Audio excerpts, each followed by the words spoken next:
Tonight on Crime Fighters, kids give police the runaround. Don't direct death comments like that at us, lads, yeah? Why was this thing in We've got our job to do without you being daft. No, there's no way we'll get them.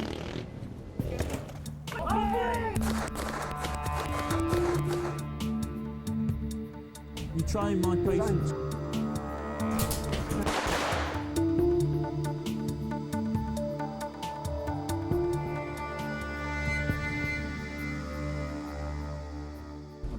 There a second for us.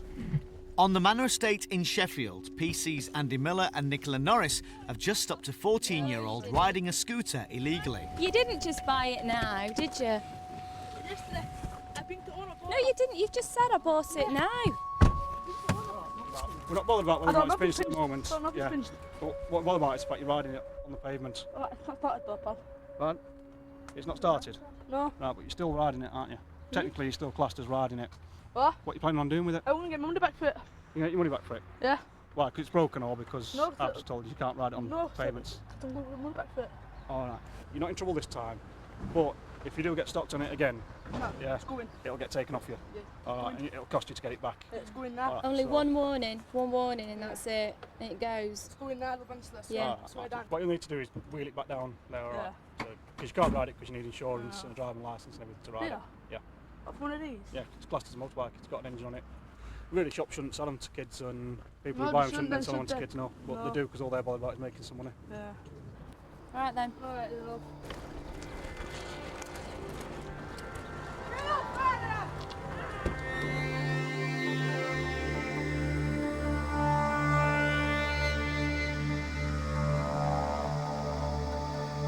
The Manor Estate has a history of antisocial behaviour, with nuisance kids causing most of the trouble. For the 11,000 people who live here, low-level crime blights their everyday life. Graffiti, vandalism and theft are common. Andy and Nikki work on the Safer Neighbourhood Team, which aims to target these crimes and improve life on the estate. This afternoon, they're looking for two boys reported to be riding motorbikes on Pipworth Fields. They're not allowed to chase them, as that can provoke them to ride faster and cause accidents. But the fields make perfect getaway routes, and the kids know the police's hands are tied. Could you do us a favour? We've spotted a bike with two up on it. Can you, any chance you could come over to Pickard? Well, you've stopped two on it, or there is two on it. No, there is two on it, just on the fields up here. Just as we've been driving down Danewood Gardens. Andy, they're here. As you can see, there's no point in trying to run after them. We're just not going to catch them. Where does that lead out onto? Yeah, we've got a bike on Pipworth Fields. Did you shout to get Yankee 99 and see if they're available? We're just going to try and see if we can get the helicopter out, because we've identified where they are. So if we can just keep an eye on them, we can try and get the helicopter up. And there's another one over there, Andy. I could just see the two heads going behind the bush. Yeah, I can get information. The helicopter are not going to live for it unless they know it's stolen. Yeah, until we stop it, we can't tell them that. There's a good chance it's on Pipworth Field. It's got no registration plates or anything like it. How are we going to know whether it's stolen or not? Once they're on the fields, there's that many escapes onto their estates, through Generals and up onto other fields, that unless we get the helicopter out every time, we don't stand a chance of catching them. And under the ACPO guidelines, we're not allowed to chase them anyway. So once they've gone, we can follow them as far as we can, but we're not allowed to chase and pursue. So invariably they get away. The bikes are a problem for everyone living on the estate. They're noisy, they're dangerous. But for elderly residents like Valerie Reynolds, they can feel particularly threatening. Get your horses sat down. The bikes that are coming round, is it the kids from round here who are using them, or is it? Well, we don't know where they're coming from, Andy. Right. So you don't recognise any kids who've been on them recently? Now, I did one. He wore all black, but you couldn't see his face. What time was that? About 5:15, because I went out and them. Do you know what they do? They wait while you finish coming round, and then they come round. To be quite honest, they're nuisance. Up here, we're all old age pensioners. We can do without all this. What's the latest the bikes have been riding around till then, recently? Well, to be honest, they've not been very... They've been here and there. Right. They've not been all night, if you know what I mean. They're still going when you go to bed? No, All right. they've stopped doing that. By talking to residents, police find out who's causing trouble. But people can be reluctant to report antisocial behaviour for fear of reprisals. See ya. You take care of yourself. Andy has worked on the manor for 2 years and has built up good relationships with people. His knowledge also helps prevent kids turning to crime in the first place.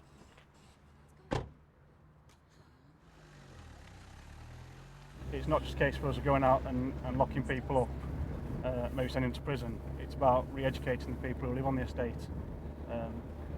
What we find is that you can spot who's going to be the next up-and-coming car criminals, because big brother's a car criminal or dad's a car criminal, and it tends to pass down the generations like that.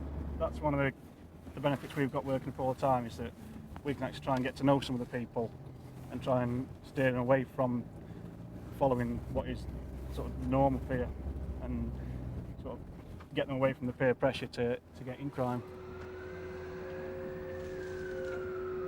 In recent years, the area has undergone a makeover.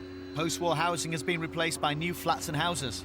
But as the demolition continues, the abandoned homes make attractive hideouts for kids. The police and council are working hard to stamp out these trouble spots. As you can see, the problem we've got is, as people move out the houses become subject to burglaries, arsons.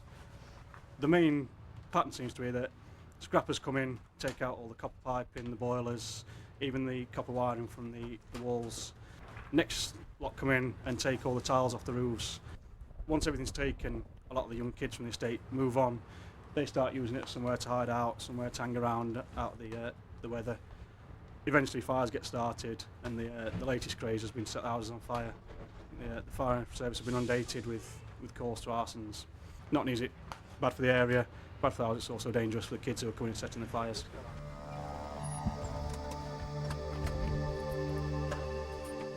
Back on patrol, Andy and Nikki spot a damaged car and stop to investigate.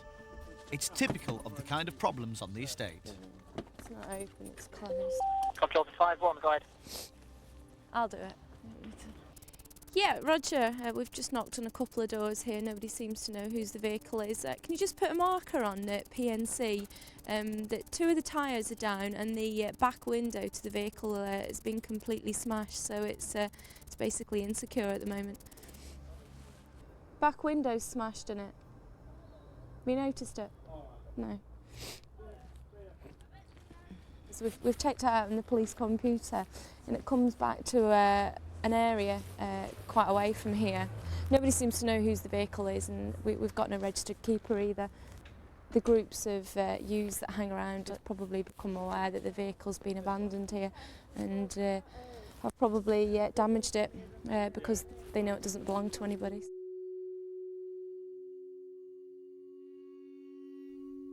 Even after dark, there are plenty of kids still out on the estate. As Andy and Nikki drive round, they spot the 2 lads they saw earlier riding motorbikes across the fields.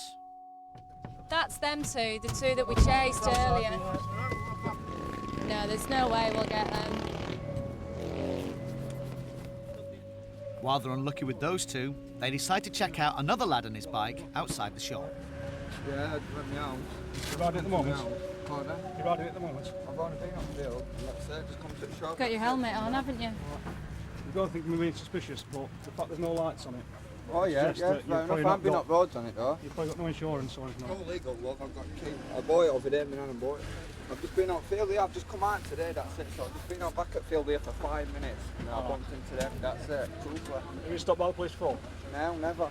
Who were the other 2 people on bikes with you? Just some kid. What's their names? I can't really tell that, can I? But what you're asking me to believe is that you've just come from your house, and yet you were 2 people who were riding around on the streets. They've got no helmets on, no lights like I've only just come out, believe me. Right, you've had an admin 7171 given to you the other night. You've been warned about riding. I've had what? You were warned about this the other night. Our sergeants just approached us and said that you were warned the other night about riding I this. sold the bike. So, No, I had a scooter, right? I had a scooter. So the kids took it from my nan's all the way home and he's bung it back. But So you've been told before about riding bikes on roads? No, it doesn't matter. I It doesn't relate to a specific bike. The fact that you've been warned about riding a bike on a footpath. Yeah, but I was insured for my bike. Sorry? I was insured for it. What, the other one? The scooter what I had, I was insured for that. Right, because we've got the Because the power kid was to gonna take this buy it. now. We've got power to take this now. You've been told last time that if you were riding bikes on the pavement, on the roads, on the fields, yeah, 'Cause we can we'll take take this. the bike off you. No, I but have been you were on warned that about bike. I have not it. been warned on It that doesn't bike. matter. I was insured for that It bike, so doesn't I'm having to get matter. warned. It doesn't matter what bike it is. You're still being warned. Delta 3087. Yeah, Roger, we've just recovered a motorbike at the shops at Wolfric Road. Is there any chance you could call Auto Recovery, please, to come and pick it up? The bike's got no lights on. I doubt it's insured with them on the roads. I doubt it's got a licence. As we spoke to him, he said all he's been doing is riding it on the fields. As such, we've seized it under the Police Reform Act 2002. It'll go down to the recovery depot, and then tomorrow he'll be able to attend. It's £105 fee for recovery and £12 storage fee for tonight. The owner of the bike never turned up to present his documents, so the vehicle was destroyed. Still to come on Crime Fighters. Bonfire Night on the Manor goes up in smoke. Hey, stop! Stop!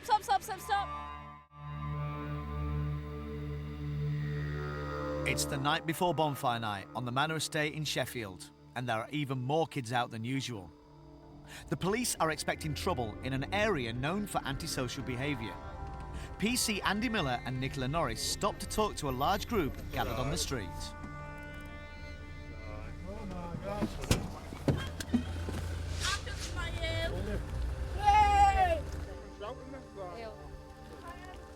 Saw that.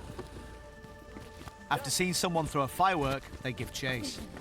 Police run after the boy as he could have caused some serious harm, and it's the sort of behaviour they're determined to stamp out. Did he not get out? They've just been in the back gardens, so I'm just going to have a look and see what Andy has in, but it's a bit difficult, a bit of a maze, and a lot of them have got dogs. But I don't know how he ran, because it is well slippy. So you can't miss him by much. Undergrowth here then. No, he's definitely more fences on up garden. We've chased him into one of the backyards here on the other side of the road, but he's jumped over the fence and he's managed to outrun us, unfortunately, on this occasion. We'll do some inquiries and see if we can find out who it is and try and get him arrested, basically. Whew. Police have got special powers to deal with the offenders that they catch tonight. We have a Section 30 in power tonight, which means that if we do believe the group's going to be involved in antisocial behaviour, we can disperse them. If they're not from the area, we can send them back to the area they come from and exclude them for 24 hours. Yeah. What have you had to drink? A little bit. Or are you stoned? Huh? You drunk? How old are you, mate? 16. How have you been drinking? How come you're down here? What? Well, with some friends up here. Right. Have any of you been in trouble with the police before? Any groups who we believe might be committing antisocial behaviour, yeah, or might be involved in antisocial behaviour. If you don't live on area, we'll exclude you for 24 hours. Alright. The fact you're wandering around having had a few beers, yeah, can we consider that you're being antisocial? Yeah, you obviously sat drinking somewhere with your mates. Alright. What I'm going to tell you is that for the next 24 hours, you're excluded from Manor area. Alright, so you need to go back over to Wyvern tonight and not come back. You were either stoned or very, very drunk, because you've just walked out in front of the van, haven't you? No, you did, you just walked out in front of the van, didn't you? No, we're walking along the road and then I walked along that way. All you need is some daft lads. Alright, lads. Alright. Cheers. As they get back in the van, Andy and Nikki hear a man making threatening comments to them about guns. Stop there a second, you two. What were you shouting at us when we drove up, when we were getting into the van? Yeah, I was singing. No, you weren't. You were chelping something. I was singing. Guns and daft stuff. Pardon? Chelping like guns and stuff. I don't carry a gun. You were shouting something about it though, weren't you? I was singing. At least have the decency to tell us what you said. What do you think I'm lying What do you about think us I'm singing? What do you think I'm Who are threatening you you? anyway? What's your name, Do you please? think I'm threatening you? What's just your don't name, take please? kindly to people shouting daft things at us. Listen, I'm 27 years Exactly, old. you should know I'm what you're twen- doing, I'm shouldn't tw- you, rather than I'm- shouting daft things as we're Listen, driving I'm off. 27 years old, and the kind of music I listen to, Yeah. that's what it's all about. Well, it's and I was not. just singing. Well, at the Well, end of if the you've got day... wrong-ended stick, that's not my problem, is it? Yeah, it is, because we're obviously meant to get wrong end at stick, weren't we? No. That's why you suddenly started shouting as we drive away. Who are you Oh. anyway? Who are you anyway? I was singing. Don't Doesn't mean direct I was daft comments singing like at that you. at us, lads, yeah? Why was I singing We've at got our you? job to do without you being daft. What do you think I'm going to do? I don't Come think on, do on anything, the I just don't level. appreciate all daft comments while we're driving around doing It the job, wasn't. yeah? Yes, there was no. When Nikki comments checks the made, guy you out, know. she finds he's been in trouble before for carrying a weapon. Checking on your warning signals, you've got Whiskey Echo for carrying a knife and using the said item in a robbery at Victor, India. Not taking any chances, they decide to search him. Oh, so you think I've got a gun now? You ain't looking at the wrong place. You're gonna be looking at Manchester or Chapeltown, Leeds. This is Manor. No weapons were found, and so the man is sent on his way. Try and behave a bit, yeah? Behave. See you later. As they continue patrolling the estate, Andy and Nikki spot a man using his mobile phone whilst driving.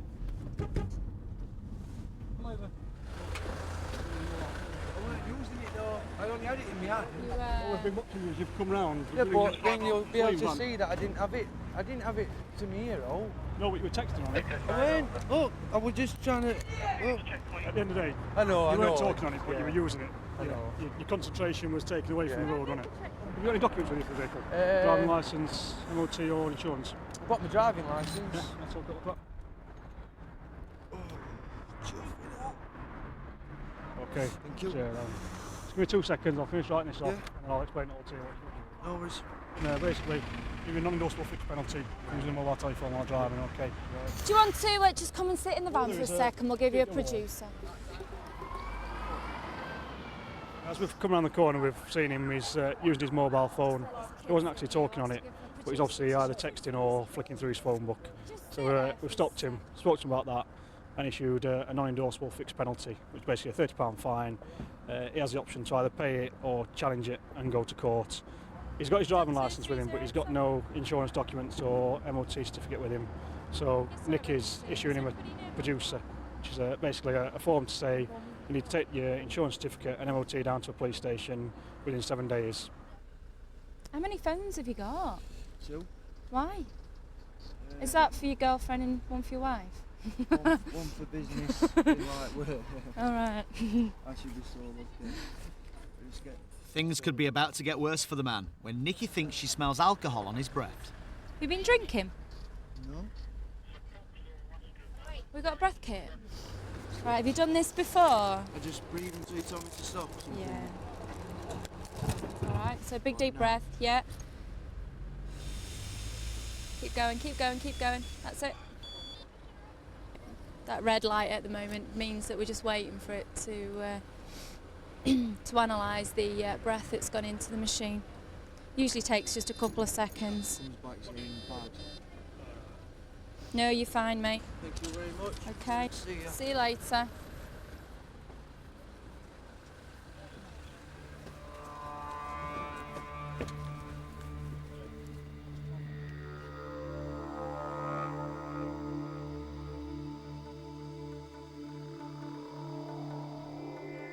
It's been a relatively peaceful night on the estate, but then Andy and Nikki get a call to a block of flats. We had a call via the fire brigade that there's a house fire or a premises fire. That really is typical of the sort of incident we expect over this weekend. People starting fires, either in gardens, in derelict premises, just because of the nature of this time of year. This kid's moved off. Yeah.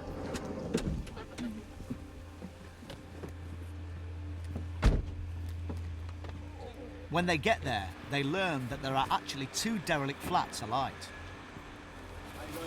Hi. We've got 2 properties going, we've got one down that side. Right. Said that there might have been someone squatting in this one, so Right. we've got someone in there searching at the moment. Right, okay. Andy, it looks like it's an arson. Just have a quick look in. Get that just ticker. Hey, stop I know it may not be you, okay, however, it looks like somebody may have set a light to these houses, okay. So we're just going to do a quick search of all of you, all right? Take your details and do a quick search, okay?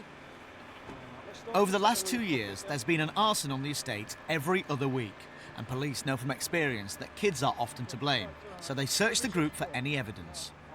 The pocket's pull inside out. Yeah.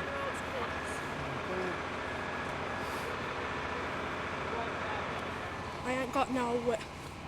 You got anything sharp in your pocket? Have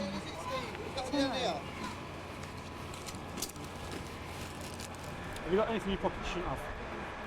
Anything sharp or anything that I might run in your pocket I'm going to hurt myself on? Alright, okay. What's your phone yet? Have you got anything under this top that's got pockets or anything in it? No, I can check. Okay, just unzip it for us. Okay, mate, zip it up so you don't catch the cold. Check down this one. You're not in trouble or anything just because we've spoken to you, alright, so don't... Andy, you give him a quick search. They don't find anything, so they let the kids go. You can smell like evidence in other ones, so what do you think they might be able to? So they go down to have a bigger look at other one. Right, okay. The fires are put out, and thankfully no one was hurt. But for people living nearby, it's a night of disrupted sleep and aggravation. Still night after night, we're having to put up with all this mess, fires. I mean, we have been working with Sheffield Homes, and as soon as we can, they promised us they're getting these down. Yeah. Well, there's still a couple of residents in, That's so... it, but as soon as they've gone, I know one of the blocks is due to come down because that's completely empty now. Yeah. So as soon as they start coming down, hopefully it'll solve all your trouble problems. will stop. Yeah. And you'll be able to have a part life up here again. Okay. Because it's not a bad estate, is it, up here? Oh, it is great up here. There's 90% of decent people up here. Other 10% are spoiling it. So, but they'll all be gone soon and back to normal. Yeah. We'll Well, keep no, trying our because best. they're still actually living on it. 10% that's causing all problem. Well, neighbour nuisances again. We're around, and if we can get statements, and we work with the council, and if we can get statements, Yeah. we can take action against them. Yeah, true. So, but we are probably trying to do something. Yeah, good. Okay. Yeah, okay, Right, thank you. We'll be back around again later on tonight. Yeah, that's great. Take care. Okay, thank you.